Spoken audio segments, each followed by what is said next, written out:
writes these words to us. He says, have you not known? Have you not heard? The Lord is the everlasting God, the creator of the ends of the earth. He does not faint or grow weary. His understanding is unsearchable.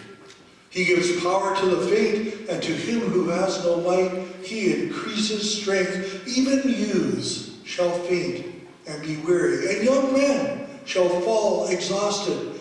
But they who wait for the Lord shall renew their strength. They shall mount up with wings like eagles. They shall run and not be weary. They shall walk and not faint. I'm guessing, but I would say for most of you, when you want the encouragement of the Lord, you sometimes will find yourself turning to these verses or remembering these verses. And we think so much, like so many of the passages of blessing in Scripture, is that we want to get there.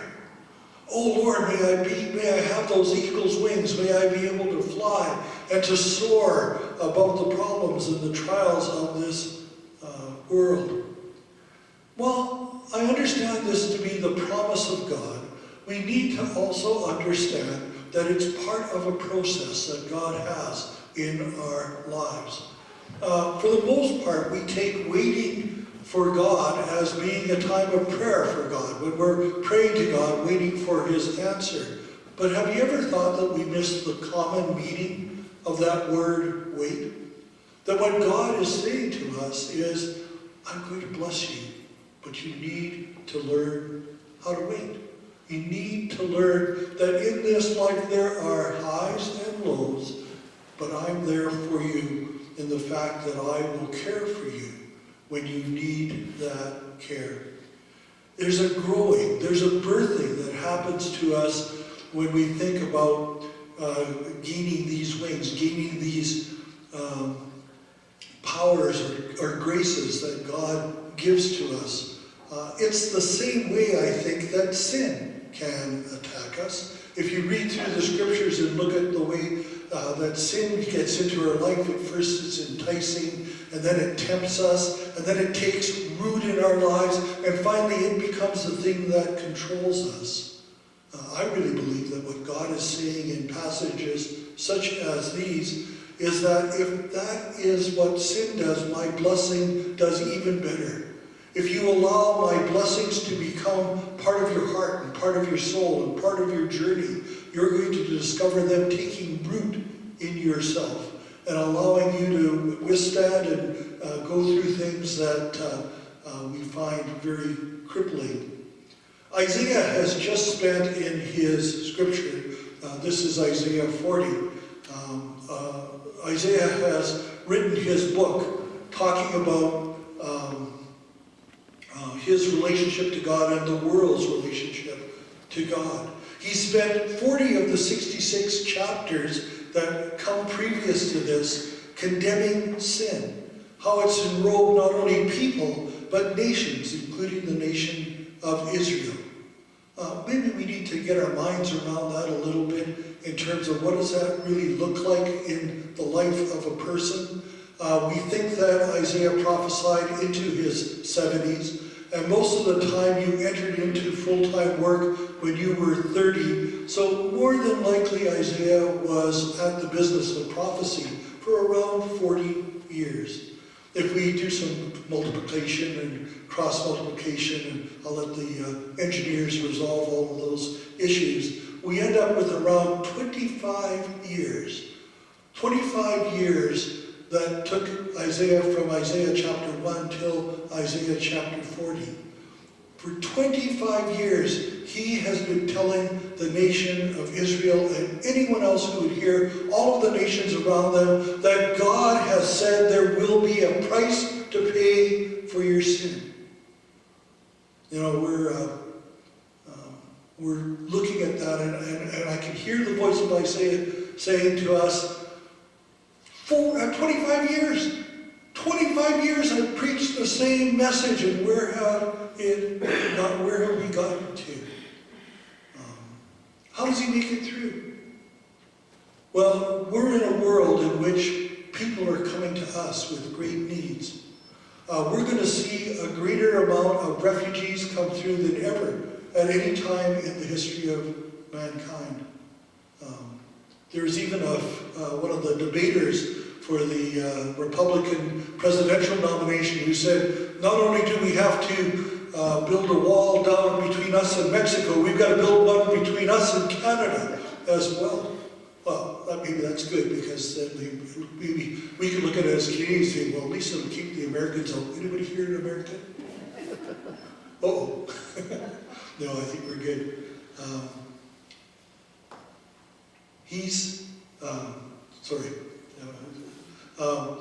They're coming. Millions are coming. And they're not going to come healthy. They're going to come with the shock of war, and the shock of hunger, and the shock of betrayal, and the loss of life, and the loss of family, and the loss of mobility, and money, and power, and all of those things. They're going to come. I'm a boomer, by the way, if you haven't guessed by now. I was born in the early 50s, born in Edmonton. At that time, growing up, schools were full. Anybody here a boomer? All right. Yeah, if you remember, every school had not just one grade 1 class, they were big enough to have 2 grade 1 classes. I lived on a street in Edmonton, and there was at least 10 homes within half a block of where I was who had families with children, sometimes 2, 3, 4, 5. Kids were all around, all over the place. We were different. It wasn't quite the same as living in a place like Toronto or Montreal or Vancouver, where we had different cultures coming in. For the most part, it was Northern European cultures that made a mesh of things in Edmonton, and so we grew up with those same people. But there were things that we shared together that we don't share with our children, and they don't share with their children as well. Our parents' lives were rooted in the Depression and in World War II. They struggled with all sorts of deprivation. And one of the things that I think that I saw in my mom and dad is that they believed that the prosperity that they enjoyed was something of an illusion. That somewhere along the line it would be possible for all of that good stuff to be taken away from them without reason, without care. The same way that happens to people in warfare. Isaiah is talking to the people about what they all know and what they all share in, the reality of God. He's saying, as much as the problems and the trials and the troubles and the good things in this world are, we serve a God who is real. And we have to learn what it means to wait upon Him. They all share in that same thing, the reality of God. And it's something that binds us together. And certainly our thoughts on having wings like eagles binds us together as well. When we're counseling somebody, when we're talking to them, we want to be encouraging to them. And so we say to them, trust God. Listen to His voice. Do the things that He wants you to do, and you will discover in the midst of that God. If you wait, if you allow Him to do His things in His time and in His way, and you learn how to be patient. Isaiah asks this of the people. He says to them, you've known. I've spent 25 years talking to you about who our God is. You can't come to me and say, oh, you never told us that. You never said that to us. God is real, Isaiah would say. And He is not happy with some of the things that people are doing.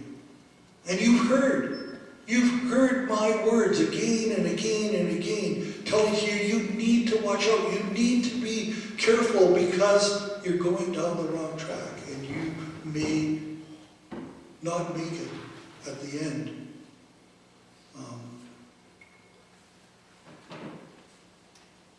Jesus said, the truth is going to set you free. And God has said about Jesus, he is the way, the truth, and the life. No one comes unto me, unto the Father, except by Jesus. And we share that understanding of God, not alone, but with each other.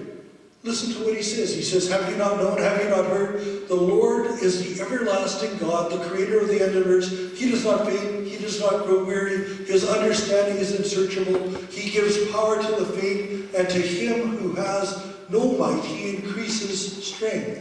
He's saying it's not on your own that you go through these troubles. There are other people out there who have walked that pathway before. God has not forgotten us. Most of you don't know, but the church won't allow me to change light bulbs.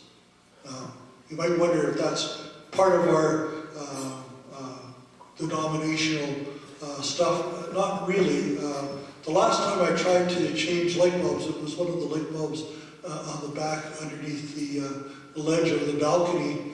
And I was on a stepladder, and I thought, oh, this is not so bad. And as I was working on a stepladder, I got closer and closer to losing my balance. But of course, I don't lose my balance because I'm not that fragile. So anyways, I went to reach for the ladder, and somebody had moved it. I'm not sure who had moved it. But I reached to stretch out and fell from the top rung of the ladder, which I shouldn't have been standing on in the first place, and hit my side against the corner of the pew. Some of you have got little lorets on your pews for ropes and things like that. I took one of those and it jammed right into my side. And between gasping for air and asking the Lord to heal me, I also kept on telling myself how stupid I was to get into that situation. About 2 weeks later, after Joyce had asked me to go to the doctor, I went to the doctor and he said it was a hematoma and it would disappear. And so for the next couple of weeks I suffered through it. Finally Joyce said, you should go to emergency, it's not going anywhere. So we took a felt pen and drew a circle. It was a hematoma about the size of a softball on my side. And drew a circle in felt pen, black felt pen on it, had arrows pointing to it just in case we needed the help, and decided to go to emergency. So I went into emergency and I got to the nursing station and they mumbled something and I wasn't quite sure what I was hearing from them. So I went and sat down and waited for somebody to call me and tell me what to do. I waited about an hour and finally I got up and said, oh good, I've been over there for an hour. Oh, where were you sitting? Oh, you weren't in the right place. I said, there was no room in the right place. Oh, well, go sit down, we'll get to you. So another hour later, they got to me. Took my name, took my information. Another hour I spent sitting there waiting, and they took me to another waiting room where I waited another 3 hours. I would have felt upset, but the lady who was just in front of me was a young housewife who had just cut her hand. She needed 14 stitches, and she was waiting just as long as I was to go see something, or go see the lady, and so we waited. I'd been wise enough to bring a book along, but not wise enough to bring enough of a book. I had 2 chapters left, and I finished it within the first couple hours, and then I just sat there and watched this poor wife and her husband just being in a lot of pain. And finally, it got to the point where there were only 2 of us left for this particular doctor. And she looked at me and she said, go for an x-ray. So I went for an x-ray and came back. By the time I got back, she had finished suturing up this lady's hand, 14 stitches, like I said. And she looked at me and said, I saw your x-ray, you've got a hematoma. And I said, I know I've got a hematoma. She says, don't worry about it. It'll go away on its own. And so I went home. You ever felt like God's forgotten you? Ever felt like the world has forgotten about you? I feel sorrier for the girl. By the way, it did eventually go away. It did dissolve, but it took 10 times longer. God says, wait on me. I'm going to give you some stuff, some special stuff. Nobody else in this world has. It's just for you.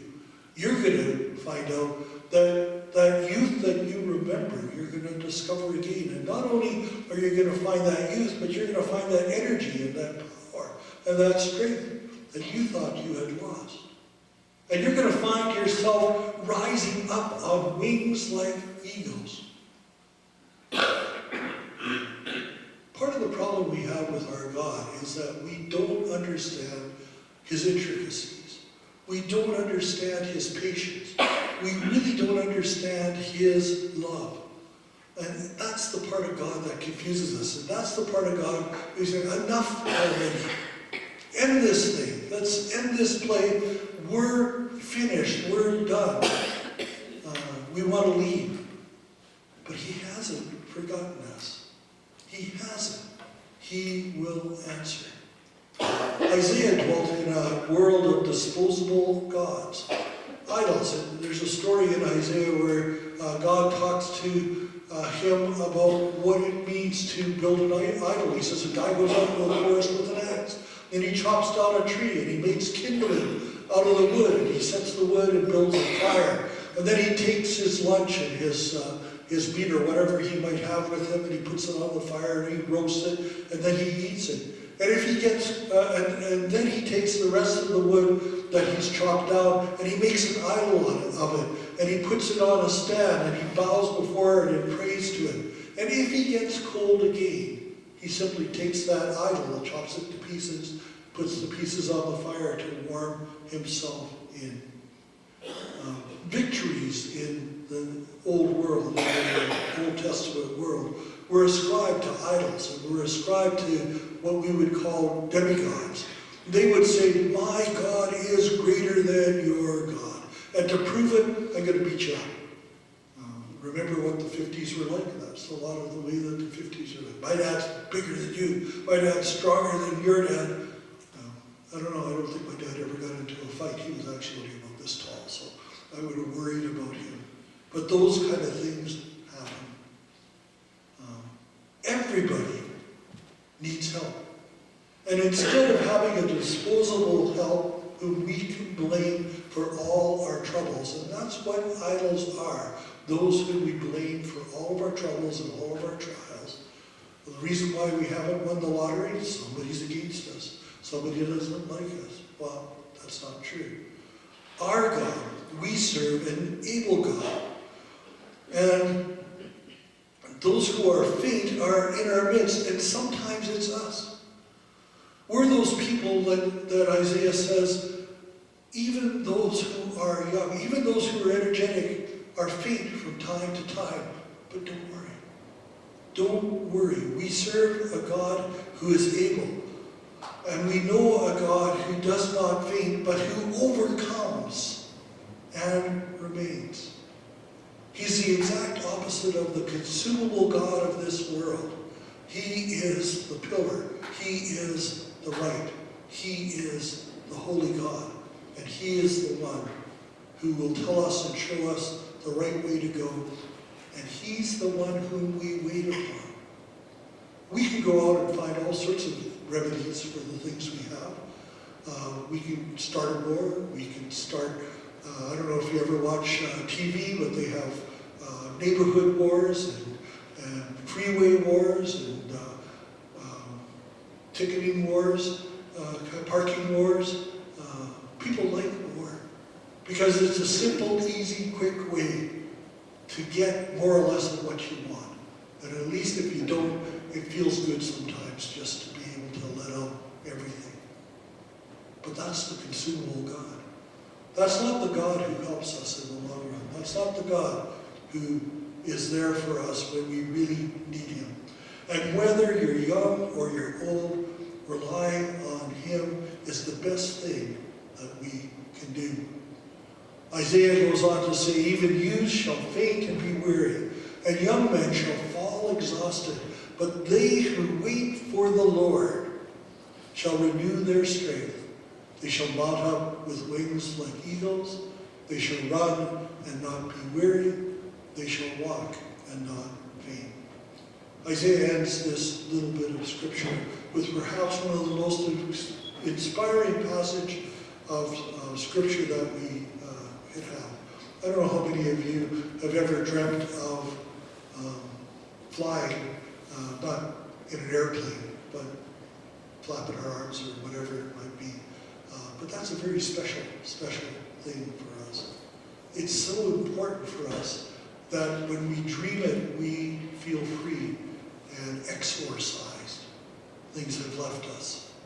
I had a good friend who was a Pentecostal pastor, by the way. He initially worked in the oil industry. He was down at one of the refacting plants near Pitcher Creek. And he said he worked there for 4 or 5 years. He said every winter, about September or October, the eagles would migrate through his area. And what they're looking for, what the eagles are looking for, is they're coming down on the east side of the Rocky Mountains from the Yukon and all of those kind of places.